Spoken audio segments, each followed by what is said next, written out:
To get the girl's body, I had an idea. I scraped off the date from an old check and rewrote it for that day. Then I carefully peeled off the printed name and replaced it with the one I prepared. But that wasn't perfect enough. I took out a plane model soaked in water and slowly removed the airline's logo. I stuck it onto the bottom left of the check. In that moment, a flawless company-issued employee check was complete. When I first brought it to the counter, my heart was pounding in my throat. You have the most beautiful eyes I have ever seen.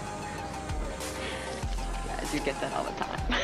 I almost got caught, but I pushed through. That day, I got my first taste of success. From that moment on, a crazier idea exploded in my head. I started buying model planes in bulk, mass producing the logo stickers, kept acting like a pilot and cashed in fake checks one after another. I thought I was already bold, until one random conversation showed me the real opportunity. Are you my deadhead to Miami?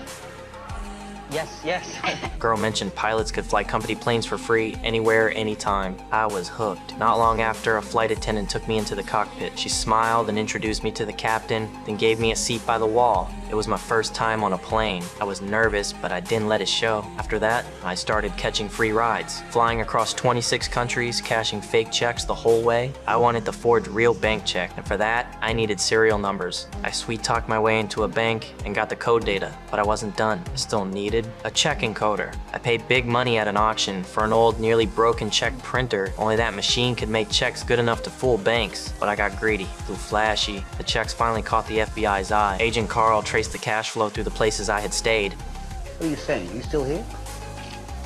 201. He was getting closer. That day I was packing in my room when there was a knock at the door. Carl burst in. The room looked empty, except for faint water sounds from the bathroom. He grew alert, shouted at the door for me to come out. I opened it slowly. You're late, all right? My name's Alan, Barry Allen, United States Secret Service. Your boy just tried to... Smiling calmly while my mind raced for an exit. He asked for my ID. I acted compliant and handed him my wallet. Right then, I pointed outside. Carl glanced out. Someone was being put in a police car. I slipped out the door and vanished into the crowd. He'd never seen my real face. He had to believe me. By the time he sensed something was off and checked the wallet, it only had useless cards inside. He ran to the window, but I was already gone. That was our first face-off, and clearly, I won. He lost. Oh, God damn it!